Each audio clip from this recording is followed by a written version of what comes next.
Meditations on brownness. I cannot bear the colour brown.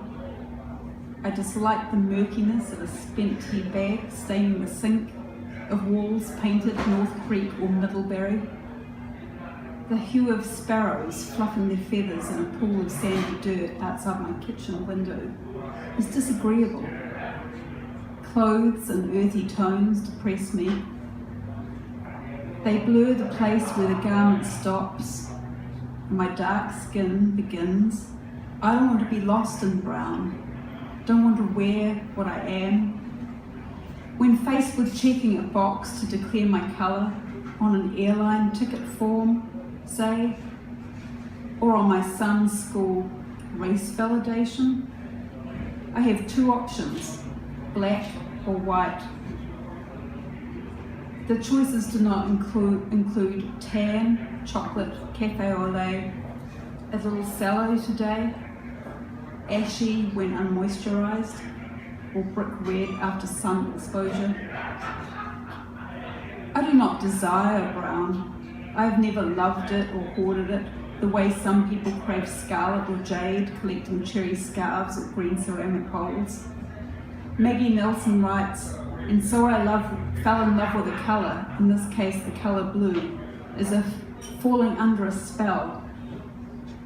But while I am under a spell of sorts, I am not in love.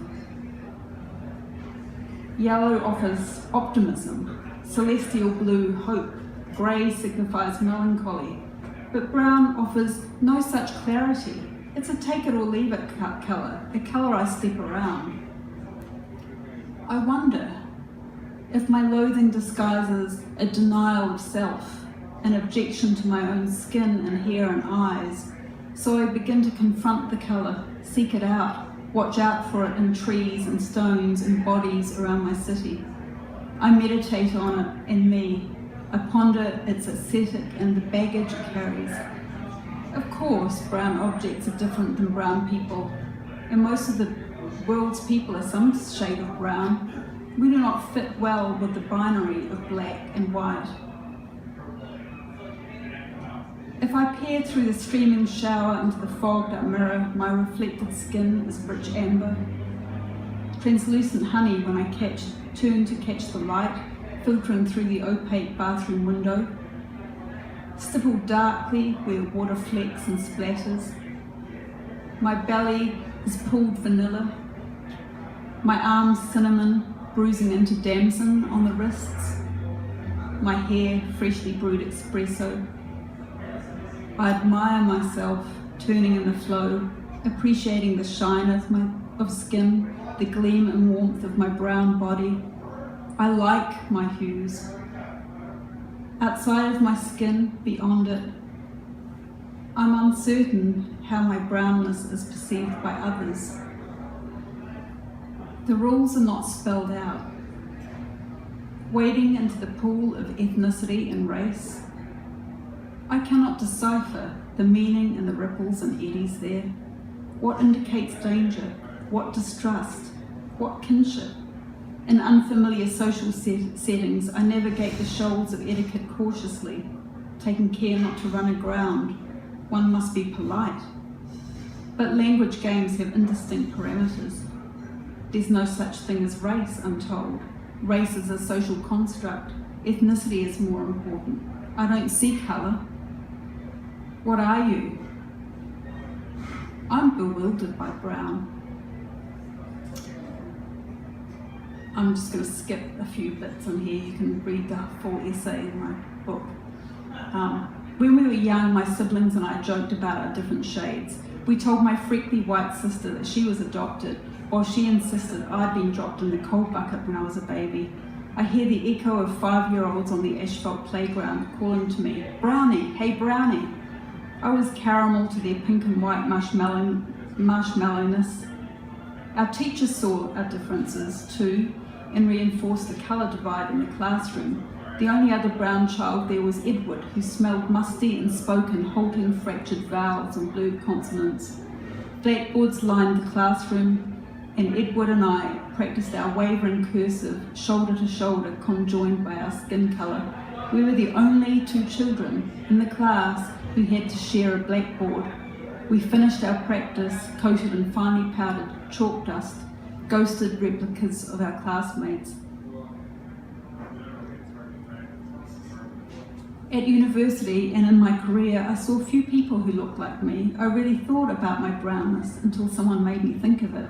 A boyfriend's mother prohibited him from being with me because of my background, but I wasn't clear what she meant. A national television news editor said he already had 2 darkies on the staff and didn't need any more. I let implications slide off me as if I had a sleek carapace that could not be pierced. I didn't examine colour, my colour. I was young, tumbling on into my future, protected by confidence and optimism. I struggled to explain to friends who insisted, "You're just like us." But somehow I wasn't quite, even though also I was. I listened to the same music, watched the same movies, fumbled through first loves, met similar milestones in work and relationships. But I didn't look the same. Strangers sometimes treat me differently, depending upon where I am. On the steps of Old Marylebone Town Hall in London, a man with black hair and olive skin stopped me, his eyes alight. Was I from Iran? I was not, and his eyes dulled. I was sorry to disappoint him. Occasionally, people look at me with suspicion, as if I might steal something, or raise their voices when they speak to me as if I'm slow to understand. I've been mistaken for a waitress, a retail assistant, the nanny of my own blonde child. Once, when a courier delivered a package to my office, his German Shepherd dog barked ferociously at me through the van window. The dog had previously belonged to a security firm and was trained to bark at dark-skinned people walking near building sites. Another unease is in deflecting the disquieting label exotic. People intend it as a compliment, but it makes me squirm like a specimen about to be pinned into glass. If I am the exotic, then they are the usual, the standard, the rule. In my 20s, while walking on a beach in Thailand, I was approached by a German man who asked me, "How much?" I saw myself through his eyes, a slender woman in a sarong, my brown skin interpreted as a right to an exchange, a body for cash, subservience for power. I felt grubby, soiled by his view.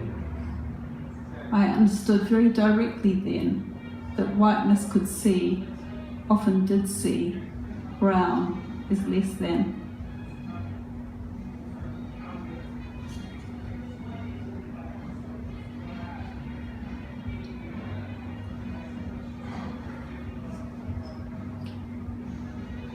Voices trail off when you join a group griping about Asians or Mexicans or Samoans or Maori or Indians, depending on the country you're in.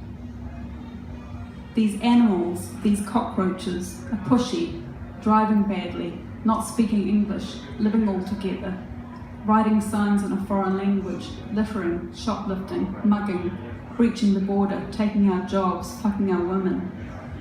Nothing is said directly to you unless you challenge a prevailing view, and then you can't take a joke, are too politically correct, don't know that behind every stereotype is a truth.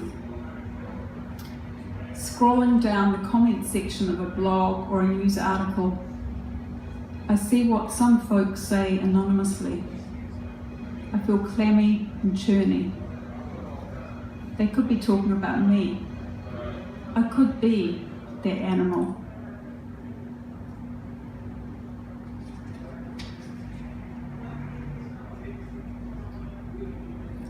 I want to be seen for what is inside rather than being seen as my colour. When trying to capture ideas about race, colour, ethnicity, I'm like a dog chasing my tail, chasing his tail. Tomorrow I may think differently. Forgive me if my ideas shift. as I grasped for the quicksilver of brown, mutable brown. I have 2 sons, one fair, one dark. When the older boy was very young, we took baths together. His skin was satiny pale, his eyes cornflower, his ringlets strawberry blonde. "What colour are we?" I asked. "You are purple with green stripes and I am blue with orange spots," he responded. When he was a newborn, a woman asked how I knew he hadn't been swapped in the hospital. My heart swooped. "He was born at home," I replied. "He was the only baby there." We moved to Chicago when he was 7. He learned to introduce me to his friends in this way. "This is my mum. I know she doesn't look at me, but she is my real mother." When my second son was born, black-haired and olive-skinned, our midwife offered family counselling as if there was something aberrant in the genetic deck.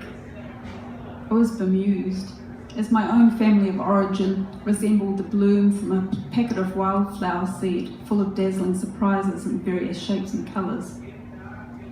The wife of a colleague recently offered me a card for an organisation catering to biracial families. I have heard it said that I have a biracial marriage. I have no idea which bits are bi and which bits are multi, and I'm floored that anyone outside my marriage is interested.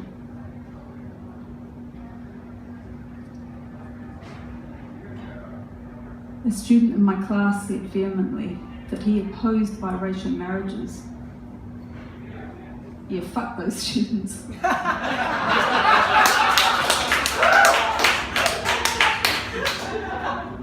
My mouth felt stuffed with cotton swabs. In the 1970s, when my white sister planned her marriage, her future in-laws were reluctant because their potential grandfather might, quote, have a touch of the tar brush. But that was then. I thought we were beyond those fears. A memory, my husband nicknamed our boys the Milky Bar Kid and Pixie Caramel after candy bars popular in New Zealand. One is cream, the other brown, both sweet. My youngest son looks like me when I was a child, slim as a reed, lustrous chestnut hair glinting with red and gold from our Scottish forebears, rich brown eyes and long lashes, silky golden skin.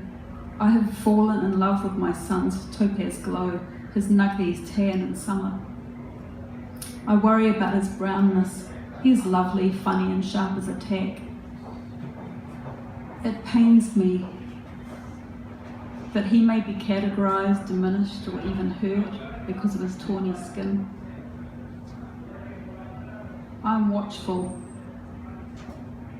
You know, I almost didn't read this tonight because I was reading this earlier, and when I got to this bit, it made me cry, and I didn't know that I could actually bring myself to read this. I'm watchful, alert to teachers passing him over, parents speaking carelessly, shopkeepers scrutinising him as if he has stolen candy in his pocket, police seeing a criminality in him that isn't there. When a dark boy wearing a hoodie was shot dead, I warned my dark son not to wear his hood up. My pale son admonished me. Kids should wear what they want without fear, he said. I should ignore the stupidity, not reinforce it, he said. He doesn't understand my fear. I have never needed to warn my white-skinned boy about such dangers. The colour and shine of wood, mahogany doors glowing in late afternoon sunlight, boys' slender feet sliding across oak floors, husbands' guitars in ash, maple, spruce and rosewood, the sycamore next to my bedroom with its vitiligo patched trunk, birches unfurling tan bark, Chicago brick warehouses, Frank Lloyd Wright terracotta, fresh worked soil in my spring garden, matching brindle hound lying next to the chaise. I'm grateful for brown. I may not want to be defined by my brownness, but I appreciate its nuance, its depth and complexity. I don't want to wear it, but I want to be it. I warm to it. I'm not colourblind, nor do I wish to be. I like how I look, how my sons look. This is a part of who we are. A memory. My boys and I, our summer legs curled up together on the porch chaise, looking out into the sycamore tree, our skin warm against one another's, dark tan, golden tan, pale clover honey. Thank you.